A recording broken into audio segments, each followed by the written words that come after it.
اللہ کا حکم یعنی عذاب گویا آ ہی پہنچا تو کافروں اس کے لیے جلدی مت کرو. یہ لوگ جو اللہ کا شریک بناتے ہیں وہ اس سے پاک اور بالا تر ہے. وہی فرشتوں کو پیغام دے کر اپنے حکم سے اپنے بندوں میں سے جس کے پاس چاہتا ہے بھیجتا ہے کہ لوگوں کو بتا دو کہ میرے سوا کوئی معبود نہیں تو مجھی سے ڈرو. اسی نے آسمانوں اور زمین کو مبنی بر حکمت پیدا کیا.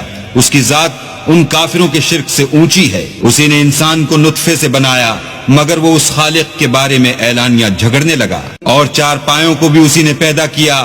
ان میں تمہارے لیے جڑاول اور بہت سے فائدے ہیں اور ان میں سے بعض کو تم کھاتے بھی ہو. اور جب شام کو انہیں جنگل سے لاتے ہو اور جب صبح کو جنگل چرانے لے جاتے ہو تو ان سے تمہاری عزت و شان ہے. اور دور دراز شہروں میں جہاں تم زحمت شاقہ کے بغیر پہنچ نہیں سکتے وہ تمہارے بوجھ اٹھا کر لے جاتے ہیں.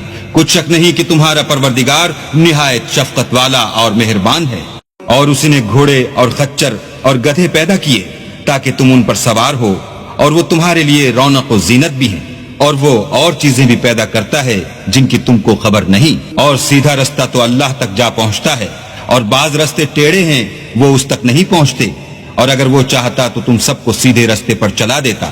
وہی تو ہے جس نے آسمان سے پانی برسایا جسے تم پیتے ہو اور اس سے درخت بھی شاداب ہوتے ہیں جن میں تم اپنے چار پایوں کو چراتے ہو. اسی پانی سے وہ تمہارے لیے کھیتی اور زیتون اور کھجور اور انگور اور بے شمار درخت اگاتا ہے اور ہر طرح کے پھل پیدا کرتا ہے. غور کرنے والوں کے لیے اس میں قدرت خدا کی بڑی نشانی ہے. اور اسی نے تمہارے لیے رات اور دن اور سورج اور چاند کو کام میں لگایا اور اسی کے حکم سے ستارے بھی کام میں لگے ہوئے ہیں. سمجھنے والوں کے لیے اس میں قدرت خدا کی بہت سی نشانیاں ہیں. اور جو طرح طرح کے رنگوں کی چیزیں اس نے زمین میں پیدا کی سب تمہارے زیر فرمان کر دیں.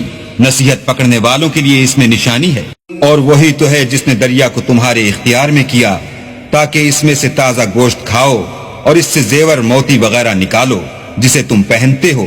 اور تم دیکھتے ہو کہ کشتیاں دریا میں پانی کو پھاڑتی چلی جاتی ہیں اور اس لیے بھی دریا کو تمہارے اختیار میں. اور اسی نے زمین پر پہاڑ بنا کر رکھ دیے کہ تم کو لے کر کہیں جھک نہ جائے. اور نہریں اور رستے بنا دیے تاکہ ایک مقام سے دوسرے مقام تک آسانی سے جا سکو. اور رستوں میں نشانات بنا دیے اور لوگ ستاروں سے بھی رستے معلوم کرتے ہیں. تو جو اتنی مخلوقات پیدا کرے کیا وہ ویسا ہے جو کچھ بھی پیدا نہ کر سکے؟ تو پھر تم غور کیوں نہیں کرتے؟ اور اگر تم اللہ کی نعمتوں کو شمار کرنا چاہو تو گن نہ سکو.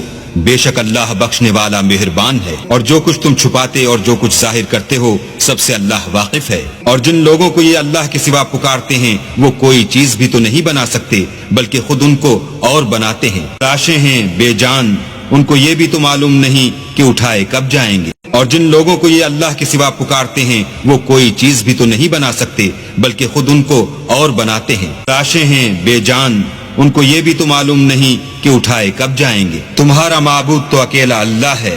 تو جو آخرت پر ایمان نہیں رکھتے ان کے دل انکار کر رہے ہیں اور وہ سرکش ہو رہے ہیں. یہ جو کچھ چھپاتے ہیں اور جو ظاہر کرتے ہیں اللہ ضرور اس کو جانتا ہے. وہ اللہ سرکشوں کو ہرگز پسند نہیں کرتا.